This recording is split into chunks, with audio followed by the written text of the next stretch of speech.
Hey everyone, welcome to Spoiler Piece Theater, the podcast that doesn't give a shit about spoilers. We just want to talk about the movies. My name is Dave Riedel. My pronouns are he, him. I write about movies, and I'm a member of the Boston Online Film Critics Association. My name is Evan Crean. My pronouns are he, him. I'm co chair of the Boston Online Film Critics Association and co author of your 80s movie guide to better living.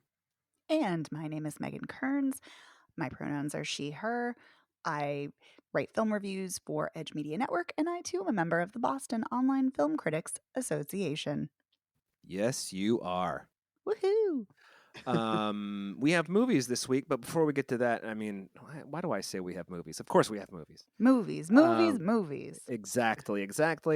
So we also have a Patreon. This week on our exclusive Patreon audio, we're talking about the 1996 thriller comedy Fargo, directed by the Coen brothers, starring Frances McDormand. It's a really fun and lively conversation. So if you really love us, consider joining our Patreon, and you have access to more than 200 bonus episodes. Regular movies this week. We got three. We got Come On, Come On, The Tender Bar, and Red Rocket. So now I have Red Robin in my Red Robin. yum. So anyway, the first movie we're going to be talking about is Come On, Come On, written and directed by Mike Mills, starring Joaquin Phoenix and Gabby Hoffman, and a kid. And a kid. I like not the kid, just a kid. Yeah. Some random kid. The kid's name is Woody Norman. That's the actor's name. Here's your one-line IMDb thing. When his sister asks him to look after her son, a radio journalist embarks on a cross-country trip with his energetic nephew to show him life away from Los Angeles. That is a poor description. Yeah, piss poor, I would say. The sister doesn't ask. He more or less just offers because she doesn't really have any options, and feels guilty about being a shitty brother. That's how it goes, right, Evan? Yeah. Yeah. And they don't go on a cross country trip. They fly to go New a couple York places. and then they fly to New Orleans. I mean, Yep. There's no driving. Correct. And it's not to show him life away from Los Angeles because he doesn't have a choice. He's got to work and he has to take the kid with him, and he can't go to his mother because his mother is taking care of the kid's father, who is struggling with, is it bipolar disorder that he has? Yes, I believe so. Or just he's bipolar. I don't want to use the word disorder, but No, that's the proper term, bipolar disorder. thank you for affirming that, because I said that and I was like, is that what it's called? Shit. Yeah, no, you're right. Anyway, played by Scoot McNairy. And that's basically it. It's this whole thing about Joaquin Phoenix has had this falling out. You get the feeling that even though Gabby Hoffman makes a point of saying that she was never close to their parents and that he was, I always got the impression, though, that they were close as siblings until their mother died, and then things kind of went to shit. Did you feel that way, Evan? Yeah, kinda. It seemed like that was. Maybe that they were drifting apart, and that was kind of like the last straws, that they completely disagreed with how to take care of their mother in her final days, and that kind of just compounded on other issues that they had. Like, they do talk about how the characters' names are Johnny and Viv, Joaquin Phoenix and Gabby Hoffman. They do talk about a period, though, where Joaquin Phoenix was saying to Gabby Hoffman that she shouldn't be with her husband when things were starting to go poorly in their marriage because of his bipolar disorder. And so that also created some strife because, as he admits, and I like that the character says this, he didn't know what he was talking about at the time. He didn't understand the scope of what was going on, or like anything about the situation. And so he just came at it from a completely uninformed, ignorant point of view. And he realized that was terrible later. Right. So I should mention that at the beginning of the movie, Gabby Hoffman's husband, Viv's husband, Scoot McNairy, is having he's having an episode.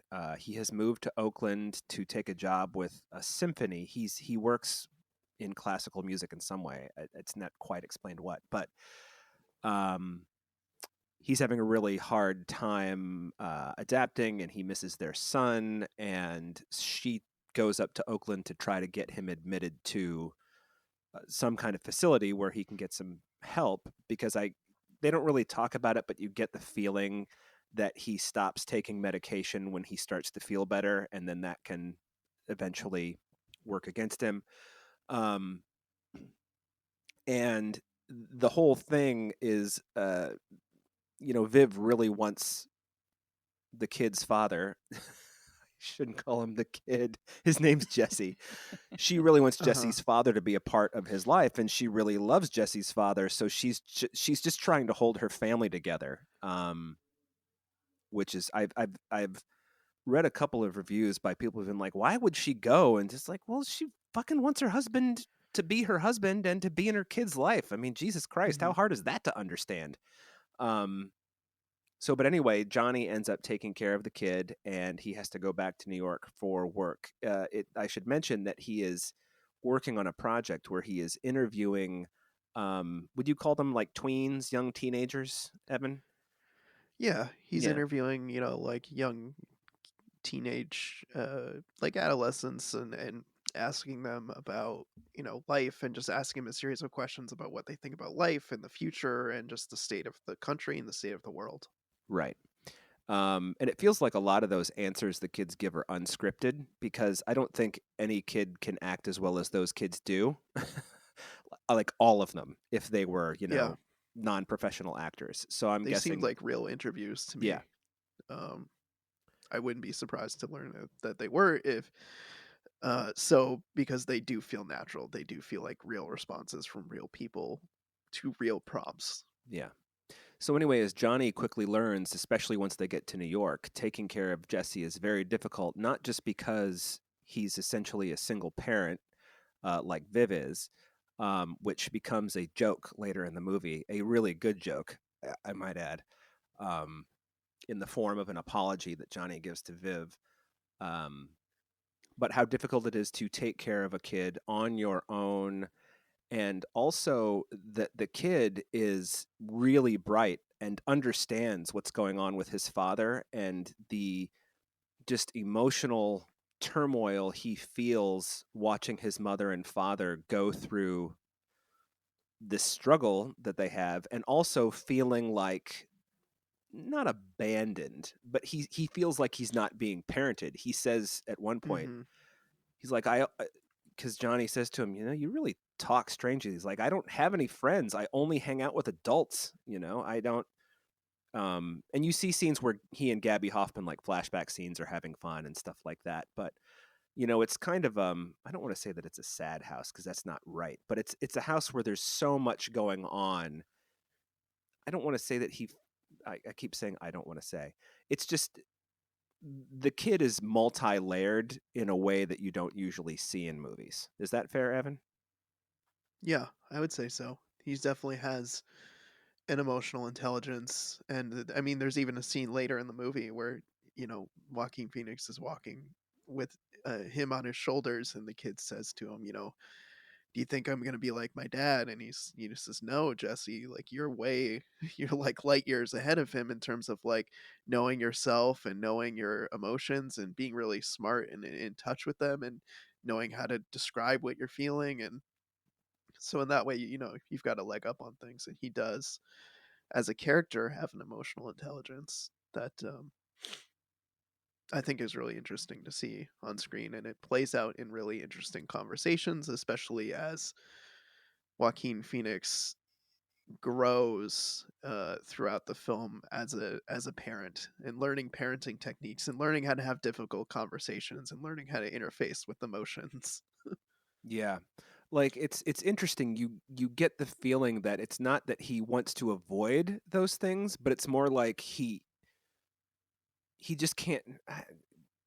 I don't know, Evan. It's like he doesn't realize how serious that stuff is, almost. Yeah, He he just doesn't have a frame of reference Right. He just, he's not experienced at it. He hasn't had to do it. So I mean, there's like that scene later on where he's looking at his phone and he's doing an exercise on the fly and reading the directions from the exercise to Right. have an emotional conversation with his nephew while he's having the emotional conversation with his nephew. Yeah, Megan, for frame of reference, he's reading like a psychologist's guide to how to apologize to your child when you've Oh, upset them, and how to do no. it in a way where you don't excuse your behavior at all. It's all about like, I'm sorry I yelled at you. That it must have been scary. Would you tell me how you feel about it? And next time I won't do it. It's like one of those kinds of things that you that is somebody who grew up in the 70s and 80s. That those documents didn't exist. Um, But boy, do I wish they had.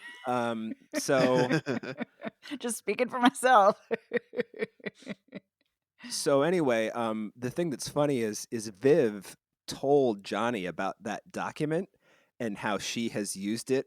And so then Johnny is like reading it and asking the kid questions, and the kid is like, partly he's doing the exercise, but he's also coaching Joaquin Phoenix through it. And then he says, he's like, my mom does the same thing, but at least she doesn't fucking read it off her phone like you do, Yeah. which is Yeah, just he a does really make funny some moment. yeah, he makes some very funny comments. Digs at him, at Johnny, and most of them are loving, playful digs. Yeah, but like any kid, he is also a kid. So he does kid things that are either he has outsized reactions to compared to the problem that he's facing. And then he also does things that kids just do that they don't know they shouldn't do. Like there's one time when they're in a drugstore buying him a toothbrush, and he hides from Johnny in order to scare him, but Johnny thinks he's like been kidnapped or run away or something. He's like freaked out. And then he loses him again a second time, and that's Johnny's fault because he's not paying attention, and the kid just like Right. wanders down the street. But then, in typical kid fashion, it doesn't occur to him that he shouldn't have wandered down the street. He just says, "You lost me, you did," and he's right though. Johnny should have paid attention. And ultimately, as the adult, Hmm. it's his responsibility. It's not the kid's. Um, but it's one of those things where you're just like, oh man, real life is fucking painful. Yeah. um, And they don't I mean, I don't think anyone explicitly says it, but I think if you read into it, you definitely see some signs in Jesse of having ADD, and in some of his behaviors or conversations. Like there's the part where they talk about, Johnny's been like working, and so Jesse's been with Fern, I think yeah, his name is Jabuki Young White Jabuki. from Dating in Yeah, New York, who is much better in who's this watching part. him. And he's like, "Oh, how's it going?" He's like, "Well, we've had some meltdowns. This didn't work. That didn't work. There were some tears, and just there are certain situations in the film that I think hint possibly at him having ADD, and I think that I think that's also an issue for Johnny in terms of figuring out how to be a good parent to Jesse, is having to also navigate that, Yeah, and understand that maybe things that he thinks are quote unquote weird that Jesse does are inherently because Jesse is neurodivergent, and so he just has a different way of interacting and relating to situations. So I think once Johnny starts to embrace that more, like that scene where Jesse keeps saying "I'm fine" even though he's not fine, and then they get right. to the point where they're screaming and yelling, and like they go from having this very emotionally intense moment to laughing. Um, Yeah, I what does think that's kind of where he realized it. right? What does Joaquin Phoenix say? He's like, "I'm not fine. I hate it, and and that's fine too. And that's fine to be angry. You Yeah. know." And That's he, very Inside Out. Like, it's okay to be happy. It's okay to be sad. It's okay to be angry. Anyway. yeah. Hmm. Um, I don't know, Evan. How did you feel about Come On, Come On? I was surprised that I liked it, because I've seen a couple of other Mike Mills films that I was not a fan of, and I think the elements of this overall, this really worked for me. I really enjoyed it. I think its strengths are its lead performances, which I think are fantastic. I think Um, I think both actors just have like really great chemistry, and I enjoyed seeing them together, and I enjoyed hanging out with them, and actually could have probably hung out with them for longer. Yeah. Like I was kind of sad at the end when like Jesse was going back, with his mom, and Johnny was going back to whatever it was he was gonna do. Um, I really enjoyed spending time with them, and they just have a really pleasant rapport, Joaquin Phoenix and Woody Norman. Right. And I think it's a pleasurable journey, even though it's not the road trip that I think I was expecting, especially based on that IMDb plot summary. Um, but I think there's a lot of great emotional truth in this movie, and I think the things that don't work for me are like the pretentious aspects of it. Like Explain, I think please. I think this movie has a lot of great emotional truth that's wrapped in kind of like pretentious packaging. Like Mm. the fact it's black and white. I don't think Oh, it needs to be yeah. black and white. I It find that doesn't. utterly like pointless decision. Also, this has like a super overbearing sentimental score, which I could not stand. Uses Um, a lot of old pop songs, right? Also, or am I thinking of something else? maybe I don't know. I just remember just a very overly sentimental, just kind of like overbearing score that was kind of impeding on the moments of the movie that I was really enjoying, with these like emotional interactions and like productive conversations. And I also didn't love the parts where we're just sitting there and Joaquin Phoenix is reading from a book to us. Where they put like the title card on the screen of like what he's reading, and then hearing Right. him read. I could have done without those parts, but like otherwise I really enjoyed this movie. So it's like I think there were some like artistic choices in terms of like the storytelling that I didn't love. Hmm. I did like the editing though. I did like the kind of like stream of consciousness editing, where it was kind of like Yeah. drifting in and out of like flashbacks and quick, quiet moments where we're kind of seeing the characters interact, but we don't necessarily have to hear what they're saying. It's like we understand what's going on, like with the Scoot McNairy stuff where he's, playing around and doing the pantomime and joking around. So like I can see that and I know what's happening and I don't need to hear the dialogue. So Right. overall, I would say very positive on this film, despite some things I'm like, didn't love that. It's funny that you mentioned the black and white because when it was over, I was like, that's one of the first thoughts I had. Is like, why is this in black and white? I don't. There's no. Give me a reason for black and white. There is a reason. Oh, let's hear it.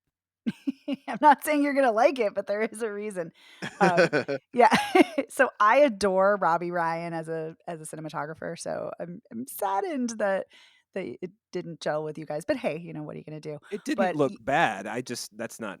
I know I just said it didn't gel. It didn't move you. Didn't rock your boat. But the reason is, and it's a very basic reason. It's to foster nostalgia. That's what he said in an interview. Uh, it did not foster nostalgia for me. It felt very contemporary. That's so funny because I feel like it's such a common thing now in coming of age films. Like Belfast does it, Roma did it. Yeah. This, is doing it. Well, There's a lot more black and white. There's actually a ton of black and white films this year in particular, but there Yeah. are. Yeah. yeah.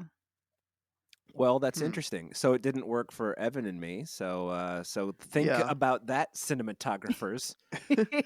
But I think it's interesting you brought up Belfast, because I did think about it. I haven't.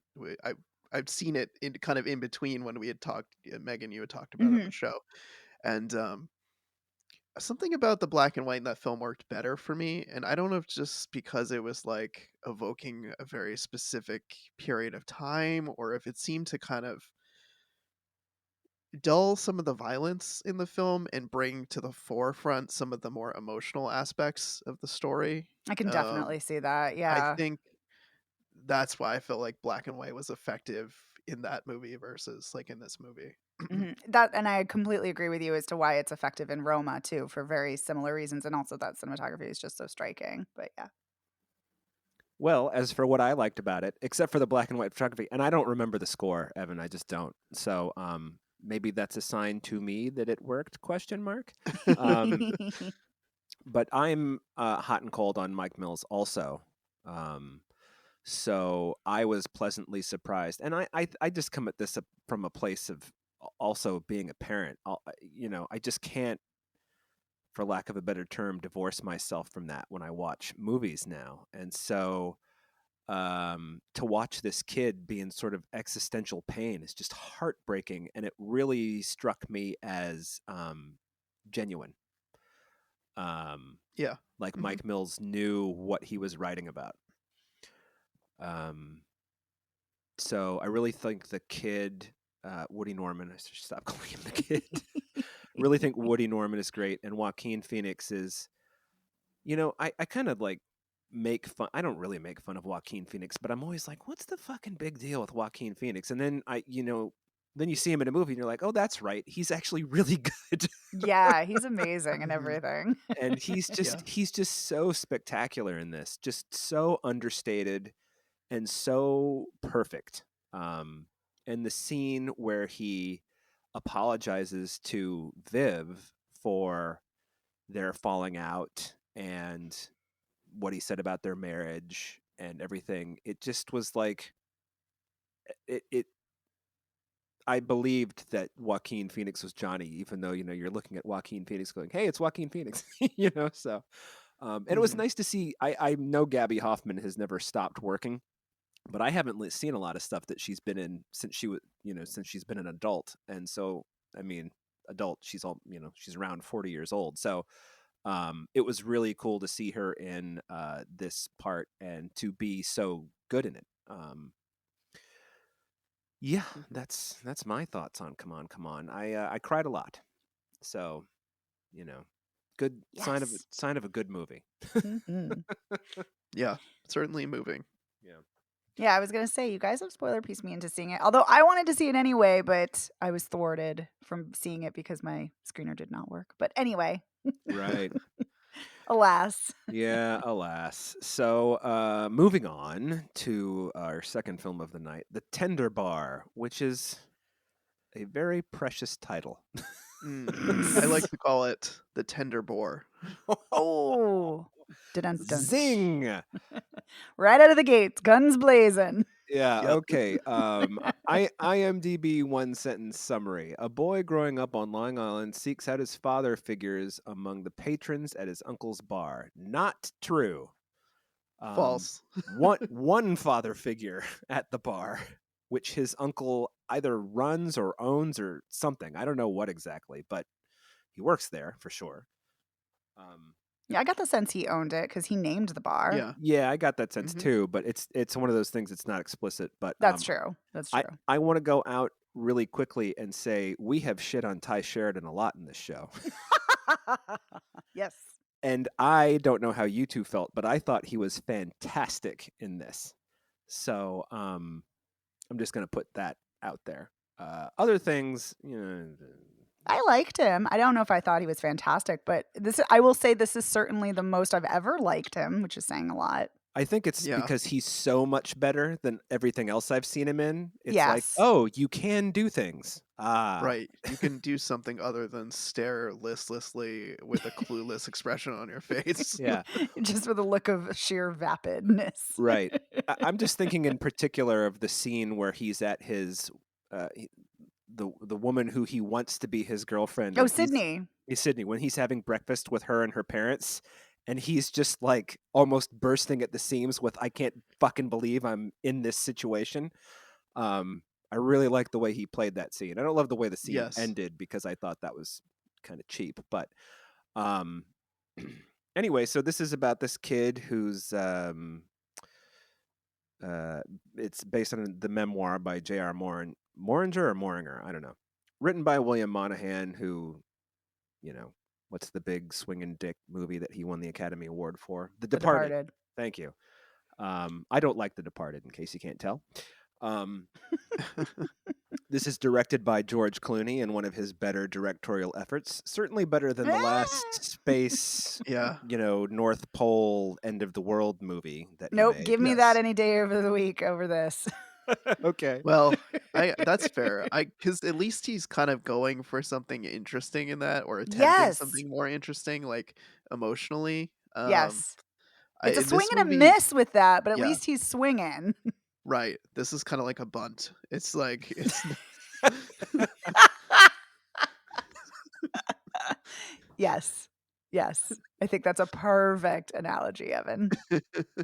Yeah, that is good. I mean, I enjoyed this. I think it's, about as weighty as, a piece of 8.5 by 11 copy paper. I mean, there. It's a great description of it. Thank you. I mean, but there's not a lot to it. It's just this story about this kid who's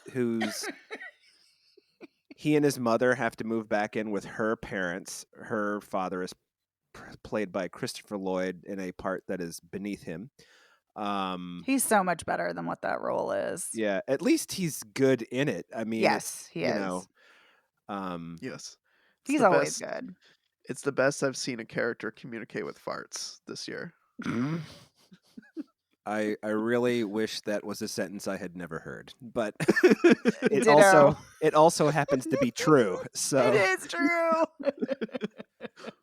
so the movie kind of jumps back and forth between young JR when he's about, I don't know, nine-ish, and to JR when he's 18 to just getting out of college. So which is the Ty Sheridan part, and it's just about him. His mother, was married to a disc jockey who is an absent father asshole prick. I mean, Jesus, what a dickhead. Yikes. I mean, that's one of those things. I kind of feel like this is one of the movie's weaknesses. Is his character is so on the nose awful that when he finally says that line, what are you going to do when you don't have a villain in your life? When the father says that to JR, it's like, did we really just go there? I mean, I know you're not commenting on your own narrative, but you're kind of commenting on your own narrative. So, Right. But I don't know. I overall enjoyed this. I think, everyone's like, Ben Affleck is great. I'm like, well, Ben Affleck is good, although he sounds like he's from Boston, although he's supposed to be from Long Island. So I don't really know what that's about. Yeah, I don't think he sounds like he's from Boston in this. I think he's doing his best to do a New York accent that's not a New York accent. Right. Yeah, it's But he definitely doesn't sound just Boston-y either. It's kind of this weird hybrid. it's definitely muddled. Yes. But I And do actually think he's great in this. I think both he and Ty Sheridan are great. My big problem with this is that he's not in it, not Ty Sheridan, but Ben Affleck's not in it enough. I wish he was in it much more.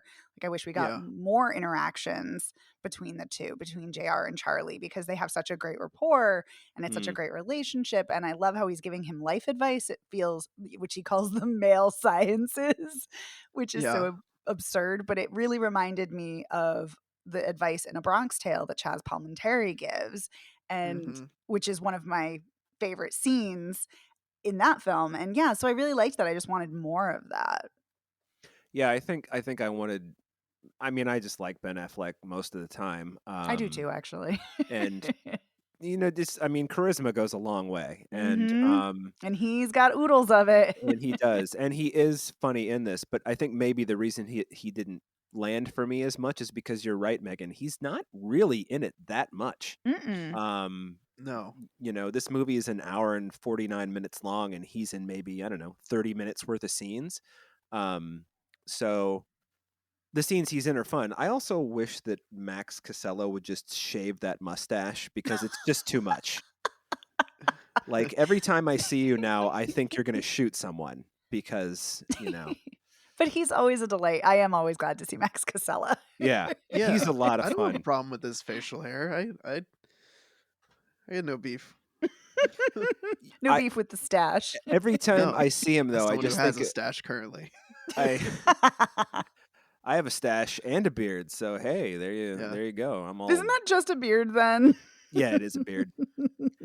But it's really funny though when you go to have it cut at a barbershop. They make points to say like, all right, where does your mustache end and your beard? It's like, I don't fucking know. I just cut my hair. Interesting. No, but my barber's great. I shouldn't say things like that. So The tender barber. the tender barber. I have a feeling he would dole out life advice. He's a very thoughtful kind of guy. I mean, some things for this didn't really work for me. I think the character of Sydney is just a really unfortunate stereotype of like a bitchy, she's just underdeveloped and kind of mean for no reason other than the screenplay demands that one character treat JR like shit. Correct. It's Um, awful. yeah, not a fan of that. and I would have liked to see a little bit more of his friends / roommates, because they were kind of fun, but they were sort of just there and gone, and they popped up. When JR needed advice, the one roommate was there. The one Right. roommate who, for some reason, is more wise than JR, although we're not sure why. And I don't know. What about you two? Don't everybody talk at Okay, once. Yeah. I'll go then. Sure. Go ahead, because we talked a lot in the last movie. Oh, that's okay. But fair enough. Well, like I said, yeah, I really loved Ben Affleck in this. I wanted more. Ty Sheridan is really good, better than I've ever seen him before, which actually I'm thinking about it. That's actually a really low bar. Right.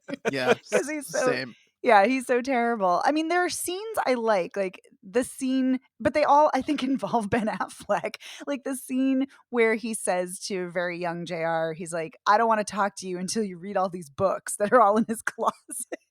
Yeah. And Floor to there was, ceiling. yeah, and there was something just so like ridiculous and absurd, but very endearing about that moment. And I really like when Ty Sheridan JR says to his mom, and I always like Lily Robb. I don't think we get enough of her either in this film, but I Yeah. do Yeah. like her.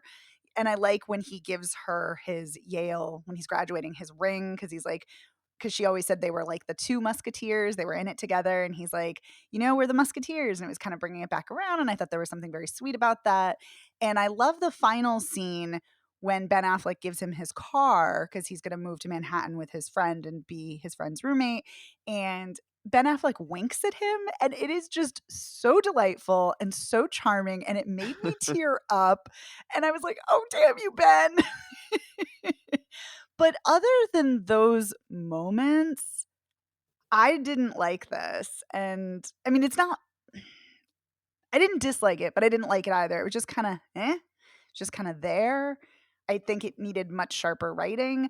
I Mm-hmm. could not stand the intrusive and awful narration. It was awful. Yep. Yeah, that I was bad. hated it. Sucked. Yeah. And like really unnecessary. Like Yes. everything in this movie is kind of on the nose, so I don't know why you need somebody explaining it to you on top of that. Right? Yeah. Like it's completely unnecessary. If you're going to have narration for something that's so unnecessary, you better have a damn good narrator and it better be really sharp, insightful, funny, biting, like something. It's got to be offering something different than what you're seeing on screen. And yeah, it's completely superfluous. I also disliked the cinematography. I couldn't stand all the Yeah. montages. I was like, So why are these yellow. here? What? Why is this movie so yellow too? Well, Everything's nostalgia. yellow. Just We were talking piss. about Probably. we were talking about Colored black and white. piss. I would have rather seen black and white than yellow Same. tinted. And yeah, and so I like that it's predictable, but I like that he confronts and stands up to his father when his father starts being abusive to his girlfriend, new wife, not sure. But what I don't like is that, and this is it's wrapped up so quickly. It's such a brief moment, but I'm like, okay, well, that's sending a lot of wrong messages, at least from my perspective. I don't like that the domestic violence incident is wrapped up with, oh, the police come and take him away, because especially at that time in the 80s, that just didn't really happen that much. Police didn't really arrest men for domestic violence incidents. And Right. so it was one really annoying and jarring to me for that reason. But then on the other side, I'm like, well, but police aren't really there to solve the problem of domestic violence. Like anyway, it took me out of it even more than I already was. It irritated me in a film that Yeah. I was already irritated by. I had a thought on that actually, because I also was kind of confused by that scene of like why they would take him away. I was wondering if he reported his dad for like the crimes in other states that he was on the run for. Ooh. I was Fair wondering if enough. that's why they were taking him away, Oh, because you mentioned earlier maybe. about like skipping state or this or that. Yep. And I was like, that would be a way to get him. It's just be like, hey, my asshole dad is right here in North Carolina in this town. Come get him so you can nab him for all the shit he's done in other places. Okay, you've Yes. convinced me. That's actually a good point. And states Because will I agree. extradite criminals to other states. So there Yes, you they go. will. Yeah. Yeah. All right. Well, then it's not such a faux pas then on the film's part, but yeah, Yeah. or misstep. Yes. But I did have that same thought watching that scene, so I totally understand where you were coming from. 'Cause Thank you, Evan. I too was appreciate kind of that. scratching my head, like, huh, how did he get? Oh, he must have totally reported him for this other stuff that he did. Yeah, which would make sense because they would care more about that than they would, of course, about him being violent to a woman, which is disgusting in and of itself. But that's a whole other Right. thing. Yeah. hmm Yeah. I also wanted to mention that by real quick regarding the narration, I'm still stuck on that. You don't It's grow so up. bad. You don't grow up so much from the age of 22 that you end up sounding like Ron Livingston 20 years later. Whenever It's a this very is, How I Met Your Mother thing, like that you yeah, have Bob Saget I rather than know. what's his face. Josh Radnor. Yeah, Thank you. totally. Yes. Anyway, Evan, it sounds like you were going to say something else. I'm sorry. Well, yeah, I was gonna say that I agree with a lot of Megan's points. Was not a fan of this movie. I wouldn't go so far as to say I like hated it, but I was mostly just bored by it. I think this movie, Yes. it's a lot of the it's a lot of like stuff we've seen before in a coming of age, trying to break out of middle class life kind of story. And like you, Megan, I also found that there was like just a strong feeling of deja vu with the movie, particularly like when I was thinking of Bronx Tale, like you were in Hmm. the advice scenes. And though I did really like Ben Affleck in this, and I thought he was fun to watch, and I enjoyed the scenes he was in. I agree, there's not enough of him in it. And then the rest of the time, unfortunately, is just I don't know. I don't Seeing wasted feels like too much of a diss to the movie, but I feel like there are large chunks of the movie where I was just totally uninterested in what was happening, I'll the say it. I direction think of it the was character. wasted. Um, I and although Ty Sheridan is better than I've seen him in anything else, like you guys, I also didn't think he was like blowing me away with this performance. I was No. like, there are individual moments, like Dave, you mentioned the breakfast scene. I thought was particularly strong, and I did Yes. enjoy watching him in that scene. But otherwise, I was kind of like, okay, he's playing a character in this. Yay, he's doing an accent. Like he's doing more than just like kind of being listless and staring blankly at the screen. hmm. Well, I think I liked it a little bit better than both of you. Although I would say I never need to see this again. So I mean, Well, there you go. it's middling. It's fine. Yes. It's just it's not very ambitious. Which not all movies need to be ambitious, but if you're not going to be ambitious, you need to be better than this. Yeah, Right. So I completely agree. Like, what's the point then if you're not going to be somewhat ambitious? Like, I don't know. yeah. I mean, maybe George Clooney was just like, yeah, fuck it. I did a political movie. I did a thriller. I did the space movie. I Right. did the I need a weird. bunt. Yeah, I just need something nice and safe to get me on base. yeah, I did read somewhere someone said it could be a worse hobby for a dude to have than making run of the mill movies. yeah. Good point. Yeah. So, but Right. Ben Affleck is great. Yeah. You've spoiler pieced me into agreeing that Ben Affleck is great. So there you Yay! go. Anybody have any closing thoughts before we move on? I liked the music, but I like 70s music, so it's I'm kind of easy to please in that regard. Good I point. will say about the music, it is, I don't want to say it's different music, but it's not exactly all the same music you hear constantly when you're hearing 70s music in a film, so in the soundtrack. Yeah, So I did appreciate that. that's true. There are some deep cuts. So, Mhm. alrighty. Well, that's the tender bartender. The tender bar. What barber? The tender barber, as Evan quipped earlier. The tender bar. All right, moving on. Last movie of the night, we have Red Rocket, which is directed by Sean Baker, written by Sean Baker and Chris Burgock, starring Simon Rex, Brie Elrod, and Susanna Sun. And here's your one-sentence IMDb summary. Mikey Saber is a washed-up porn star who returns to his small Texas hometown. Not that anyone really wants him back. Yeah, Fair, that's true. fair, It's fair. missing some Yeah. stuff, but it Yeah, is true. Yes. At the accurate, but core, it is true. yeah. I I can mean, dig so in. Go ahead, yeah, Unless go Megan. you for want to it. go first, Evan. No, go for it. So I've said this many times. I love Sean Baker. I love Sean Baker as a filmmaker. The Florida Project was one of my absolute favorite films the year it came out. It's still one of my favorites. I think it's great. I love Tangerine.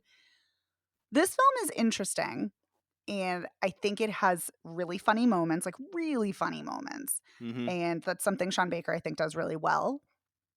I like the cinematography. I like how it weaves in the glow and the vibrant color of sunsets with kind of the glow from the neon lights of factories and oil refineries. I like that Mm-hmm. we're seeing Texas City, this small town on the Gulf near Galveston, and we're seeing communities that we don't normally see because he tends to focus on people in poverty and sex workers, and we're getting both here. And I think Simon Rex is really good in this role. I found him really charismatic, really energetic in a really slimy, smarmy role because Yeah. Mm-hmm. my big problem with this movie is where it goes narratively because so he's always looking for a way up and out. He's always looking to con people to give him money. And he ends up seeing a girl working in a donut shop who we learn later her name is Strawberry. That's her nickname. And she is 17. So she is a child. She's underage. She's still in high school. And he begins to have sex with her and groom her so she will become a sex worker. And so he can pimp her out and make money off of her working in the Mm-hmm. porn industry. And it is uncomfortable, it's disgusting, it's Mm-hmm. revolting. It's yeah, it's a lot of It's conflicted gross. feelings watching. Right. And I think that, I mean, so he shows up in the beginning and he shows up at his ex, or I mean, they're still technically married, Lexi and her mom, Lynn, and he's already Lil. unwelcome. Sorry, right, Lil. He's already unwelcome there, but he kind of, worms his way in there, like, oh, I'll get a job, I'll help out, just let me stay here, I have nowhere else to go. And then it's like he meets this girl and he's like cheating on Lexi with the girl, which is Mhm. gross, and then he's grooming her, which is gross, and like Mhm. And he's like so 45 and she's like 17, which is yeah. gross. Ugh. Yeah, I mean, I describe this movie as sun-soaked and sex-soaked. It's like Yeah. great cinematography. I Beautiful love, cinematography. yeah, love the emphasis on this kind of bright, sunny working class to poor town. I mean, it's palpable with the Trump on TV and the Mhm. America Great billboard, and we find out that this is, I think, set in 2016 because Yep. the Yeah. election hasn't happened yet. Yep. And so yeah, it's interesting slice of life, or not slice of life, but you know what I mean. Like it's an interesting glimpse into this community, these type of people where they're living. And I dig that about it, and I dig the like class commentary. Mhm. But he is such a problematic person to be a protagonist. I mean, like he's an unreliable narrator. It's like I don't know what to believe anything he says. I just like blanketly don't believe anything that he says. No, you shouldn't. Yeah. I um, agree with that. He because makes he's it such very, very clear, very like repeatedly do not believe anything he says. Like when right, that guy Lonnie keeps saying, like, oh, is she really into it? Are you sure she's into it? Oh yeah, she's 100% into it as far as going into porn. She's not. She has made it explicitly clear she's not interested in that. Right. right. And yeah, he's a misogynist. He's a liar. He's a cheater. He's just gross person. Statutory And rapist. yeah, and well, it's just it's so frustrating because like he is charismatic, and there are weird times where I'm kind of like almost falling for it, you know? It's just such Yes. a gross, uncomfortable place to be when you're watching a movie. Yep.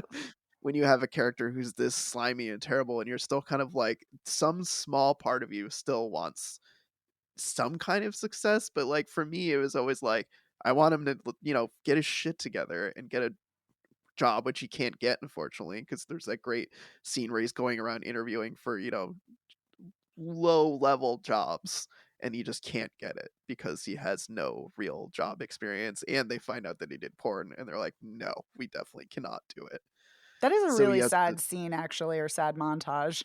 Yeah. It is. It is sad, and also, like, the weird point where he gets to them where he's like, "Okay, yeah, I did porn, Google me," and then it's like they're sitting there laughing about it, but they're still like, "Yeah, sorry, not gonna give you a job." Mm-hmm. Right. And it's Yeah. very clear he's proud of what he did and his work, and he shouldn't be ashamed of it at all. But they are making a joke of it. Yeah, and they're stigmatizing it. Yeah. Yeah. I don't know if I found the tone. I mean, the narrator was unreliable, as you say, Evan, but I feel like the tone was unreliable. I feel like the they couldn't quite find their footing with what was supposed to be funny and what was supposed to be gross. I mean, it's clear that the filmmakers like Mikey, but they don't think that he's any sort of person to aspire to be or some kind of hero. But at the same time, because he has that charisma, or Simon Rex has that charisma, there's this kind of icky feeling of, are we supposed to be on Mikey's side? I don't know. Yeah. But then when you see how, but then it gets tempered with how everybody else treats him. Like everybody else treats him like a piece of shit, which, Mm-hmm. you know, they all have reason to. Um, and then the one person who is good to him is the one that he's being the most horrible to, Yes. Strawberry. But by the same token, she's 17, so she's not really clued into his bullshit, either because she doesn't want to be or because she's just 17. Which is But in she's it. not completely naive because Right. Mhm. because when he wants to film them She having says, let's sex, do it on my phone. exactly. And he's like, "Oh, you don't trust me?" And she's like, "Well, if I lose my phone, then it's on me," which I thought was such a great Mhm. pivot. And I'm like, she knows exactly what she's doing, and that's great. Yeah. But she still is being taken in by this guy, even though Oh, yeah. she's not going to be doing porn. I mean, this guy, just like, if I met this guy, I'd just be like, see ya. Like, even if I didn't hear about anything else, I'd just be like, you're slimy. I can just kind of tell. Yeah. Um, Well, I s mean, I feel like the coup de grace is him causing that massive, what is it, 45 car Oh my pileup or whatever, god. because he takes the wheel and forces Lonnie off the road and then just completely skips town without taking any responsibility for his actions. yeah, yeah. And I mean, ultimately, I think that, you know, people are like, "Oh, the ending is ambiguous." I'm like, "Is it though?" I mean, the ending is like that's what he hopes for, but Yes. that's not what is happening. What's Right. happening is, if we had to guess, after everything goes to black, Strawberry's going to be like, "Hey, fuck off." So Right, or her mom will come out with a shotgun, much like that woman came out with the shotgun earlier in the movie when he was pretending to live at her house. yeah. Yeah, I'm not into guns, but damn, that was a funny scene. Oh, very funny, Yeah. especially the way they kind of lingered on her, like, million rings that she was wearing while she Yes. was gripping that Mhm. shotgun. Yeah. No, but I wanna get back for a moment about the ambiguous or supposedly ambiguous ending because I agree with you, Dave. Simon Rex did an interview in The New Yorker, and he talked about the character being delusional and having these delusions about the American dream when it's actually the American Mhm. nightmare, and thinking about that, and then I read that, and then I was watching the end of the film, and I was like, "Oh, yeah, this is very clearly his delusion." Like, I don't think there's I mean, I guess technically there's an ambiguity because we don't know, what happens to him after that moment when the movie ends, but yeah, I don't think it's ambiguous at all. I think it's very clear, like, "Oh, no, he's still full on into his delusions that he's gonna be amazing and he's gonna make it," when no, he's not. Right. Right. Mhm. Yeah. I'd like to get back to what you were saying before, Dave, about the tone and Mm. struggling to find the right tone, because I think that's one of my issues with the film is that I feel like for the most part, it's kind of playing things very straight. And then at the end, it just veers wildly into dark comedy when Lil and Lexi um, call the kids over to take his money and boot him out of the house, and it turns into this weird comedy-esque situation where he's running nude through the streets and this and that, and they're just telling him what an idiot he is, and now this and that, and I for me, it just felt like such a left turn from how it was being how the tone of the movie was leading up to that, and it I guess for me, it didn't work so well. That's so Well, interesting because, oh, I'm sorry. Go ahead. oh, I was just gonna say I believe that he would be dumb enough to jump out the window naked. But I don't. I'm not sure how much I bought the whole. Um, I'm not really sure that I. What was the daughter's name? Was it June? Was that her name? June. June. I didn't really believe that they were mother and daughter, the two of them. Just because they were so different. At the same time, I loved Leandria, by the way. But I don't know. It just seemed like you were saying it was so comedic when they storm into the bedroom and take his money, and we're just going to scare him and kick him out of town. They weren't going to like kill him or anything, which I suppose I can understand why he thought he was going to get the shit kicked out of him. But you know, I don't know. It didn't really jive with me. Also, when he goes over to Leandria's house and then the three of them show up and they're just like, "You're so stupid. We were going to give you $200 and tell you to leave," and then that's what Right. happens. So Um, I actually think that the scene where he's running down the street naked, I found it hilarious. It completely worked for me. I don't think that it's tonally jarring at all, which is so interesting listening to you guys talk about it, because to me those seeds are planted extremely early on. So to me it's just a culmination of everything. It's an explosion of comedy rather than a sharp turn. So for me it completely paid off and it completely worked in that way, just tonally. Um, I'm also not surprised though that I shouldn't be surprised because there were some criticisms about the Florida Project having a very wild, tonally jarring ending too.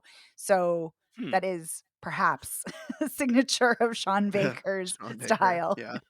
I don't know. I love the ending of the Florida Project. So I do too, but and I'm not saying other people didn't, but a lot of yeah. people Mhm. commented on how it is such a left turn of an ending because it goes from, just straight reality to fantasy. Mm. And this does Mhm. too, as well as it's leaning in heavy to its absurdist comedy. But yeah, but that actually worked for me. That wasn't my issue with the film, but yeah, but I hear what you guys are saying. Yeah, I think what worked for me though was his delusion at the end when when the door opens, which who even knows if the door actually opens, and then there's this bright shining spotlight coming out, which is supposed to be his future with Strawberry. I thought that all worked very well, Hmm. um, but the scenes preceding it, but I can see why it would I can see your point of view, Megan. I don't think Thank you. it's not like, "Ugh, you're wrong, Megan." It's just like, yeah, okay. Yeah. Um, I don't know. It just, but yeah, I think I don't know what I think. I think that Mikey. I don't really wish violence on anyone, but Mikey's really lucky he didn't get the shit kicked out of him. Except that one scene in the parking lot where he did Where the actually. But parents he beat him did, up. yeah. Yeah. And before he comes on screen in the Oh film's right, opening, he's all he's beat bruised up. up. Yeah, Yeah. yeah, yeah. But we So don't know. clearly other people have beaten him up. Yeah, but he tells the whole story about that, but we don't know whether that story is true. He Exactly. so that's as Evan was saying, unreliable narrator, and Mhm. Which he is, um, yeah. yeah, yeah. I don't know. It overall, I think it worked for me, but you know, it was no Florida Project. No, I mean, no, very few things are. That is such a perfect film from my perspective. Yeah, I just I read an interview with Sean Baker, I think with Jezebel, where he was being asked about, did the Me Too movement impact this film and the way you approached it? And he said no, because I wanted to just show the honesty of the situation. I wanted to show kind of he didn't say the ugly side, but essentially like, the kind of ugly side of this relationship. And I get that, but there's also something really bothersome to me about that and the whole relationship between Mikey and Strawberry is broached. And as much as I do like this film, and there are so many elements that I do like. It just, I can't shake my discomfort with that relationship and the way it's depicted. Hey, And fair maybe if we enough. got more scenes from Strawberry's perspective, it might be a little bit different. I don't Yeah. know. Yeah, I see that. It is a weird movie. It's just there's a lot of uncomfortable content and scenes and things to think about in the Yes. story. Yeah. Yeah. Well, closing thoughts on Red Rocket, anyone? Ooh, one I inhale and one sigh. Ooh. I had to review my notes really quickly. I liked when Strawberry played the piano, her keyboard, and sang. And I like Yeah, how "Bye Bye Bye" was was used over and Yeah. over in this. Yeah. yes. Yeah. Yeah, I did enjoy that. I did enjoy the Bye Bye Bye. I didn't love her rendition of it, but I also like don't love the like singer-songwritery kind of that style of singing. Adaptation. Yeah, that style of singing not my favorite. Yeah. I totally dug it, but I hear you. If it's not your jam, you're not gonna like it. Oh, I know one more thing. Speaking of Strawberry, one more thing that I liked was, and also getting back to June, I like how in separate scenes, June and Strawberry take Mikey to task for bragging about his porn award for best oral. And he's trying to take credit for it. And it's like, no, no, no, no, no. The woman is the one who was performing that on you in those scenes. Why are you taking credit? And I love that they both call him out for that. Hmm. They do indeed. There's a lot of talk about the best oral award. They don't Right. call it a Yeah. job for nothing. Oh I boy. can't take credit for that. That's I a Samantha Jones Sex no, and the I know. Cityism. It's Um such a Oh, great line. I couldn't yeah. not use it. But you actually reminded me, Megan. This is, I guess, not related at all. Just sparked my memory of another moment. I just wanted to give a tip of the hat to, because I think Simon Rex is good in this. But I think one of the moments where I thought his acting was just superb was the scene where he gets on the roller coaster with Strawberry, and she Yes. says to him that she knows who he is. She's looked him up, and his face throughout that whole roller coaster ride is just incredible. You yeah. see the Yes. full wave of emotions from someone who's on a roller coaster, literally Yeah. and metaphorically. Yeah. Yes. And also the juxtaposition of her having the time of her life in that moment. Yes. Mhm. And she thinks it's the greatest thing that she's revealed that she found this out about him. Yeah. Yeah. That's so funny. I thought the thing you were going to say was you really liked that when she calls the dancers strippers, he corrects her and says they prefer to be called dancers, which I liked that actually. I don't know if it's Yeah. true, but I liked it. It was one seemingly progressive moment from a person who was otherwise Ugh, who is irredeemable. gross to say the Yeah. least. Not a progressive. Yeah. Oh, there is something else I wanted to say too. I think it's interesting that at the very end, Lexi calls him a suitcase pimp. And Yes. yeah, and that is a term. But also, I think the reason that I found this out reading that interview with Sean Baker that was so interesting is that the reason he even did this movie at all is because he read about and heard about suitcase pimps when he was working on his earlier film Starlet, and he really wanted to dig into what kind of person is that, what kind of person does that. And so I thought that was really interesting and fascinating. Yeah. I had to look up Suitcase Pimp, but I did, and I was like, "Oh, that is him completely for Yeah, sure." that tracks. Um, Yeah, I personally would rather a story from the perspective of a sex worker, like kind of maybe like Zola or something like that, than, the hanger on mooching pimp. But, yeah, it's all sorts of stories to tell. yeah. Mhm. Well, gang, I think that was quite a few extra thoughts there for for Red Rocket. Any further extra thoughts? No. Okay, Megan. No. Well, yeah, Oh, I could, but no. okay. So those are the movies. Let's real quick recap. Evan, come on, yay or nay? Yay. Okay. Everyone, The Tender Bar, yay or nay? Nay. Nay. I yay or nay. I mean, your mileage may vary.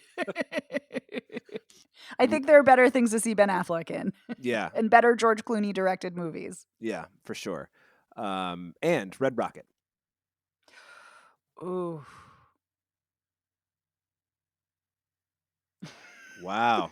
I mean, Yeah. I'm going to say yes, but also be prepared to watch something that's incredibly unpleasant. Yeah, I know. That's why I was like, I can't actually recommend this film for Mhm. anyone, but there's a lot of great things here. I have very Yeah. conflicted feelings on it. Yeah, I hear you. I'm kind of like, no, but there's some things here that are interesting, but Yes. I don't know if the sum of the parts for me made it feel like a movie I would recommend with all of its ugliness. Right. Yeah, I'm conflicted. Well, hey, fair enough. Where you can see all these movies, Come On, and The Tender Bar are out in theaters now. The Tender Bar will be on Amazon Prime on January 7th, and Red Rocket comes out Friday. That's today. So that's how we feel about everything. Normally, this is the part of the show where we'd thank our editor, Otto Clamor, but Otto is off this week, and I am editing the episode. So if you hear anything that is like, "Hey, this is not up to your usual quality," that's my fault. So there you go. But Otto is the greatest, by the way. We love you, Yeah. Otto. Have a great vacation. You can find Spoiler Piece Theater anywhere you get podcasts. You can find us on our website, spoilerpiece.com. You can find us on social media, Spoiler Piece on Facebook, at Spoiler Piece on Twitter. Spoiler Piece? Spoiler Piece on Twitter, Instagram, and Letterboxd. I know, that was strange. You can email us, spoilerpiece@gmail.com, and you can say, I would totally recommend The Tender Bar, or come on is lame. What's wrong with you? Don't say what's wrong with you. That's not nice. But, or you could give us a call At 862-21-PEACE. Leave us a voicemail. Tell us what you thought of the movies this week. We'd really like to hear your thoughts. And if you really, really like the show, please rate and review us by going to ratethispodcast.com/spoilerpiece, or you can now rate us on Spotify. And of course, you can always rate us on Apple Podcasts. And if you really, really like the show, please consider joining our Patreon. This week, we talked about Fargo, the 1996 Coen Brothers film starring Frances McDormand.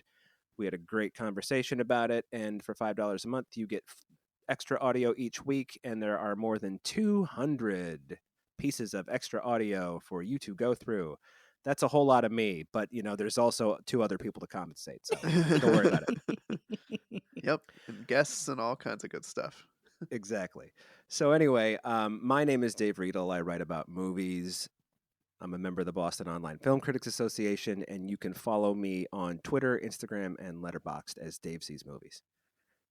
My name is Evan Crean. I'm co-chair of the Boston Online Film Critics Association and co-author of your 80s Movie Guide to Better Living. You can follow me on Twitter, Instagram, and Letterboxd as Real Recon, and that's real as in film reel. And my name is Megan Kearns. I write film reviews for Edge Media Network. I too am a member of the Boston Online Film Critics Association. You can follow me on Twitter at OpinionSWorld and on Instagram and Letterboxd at TheOpinionS. We'll see you next week. Thanks, everyone. Thanks, bye. Bye. Bye.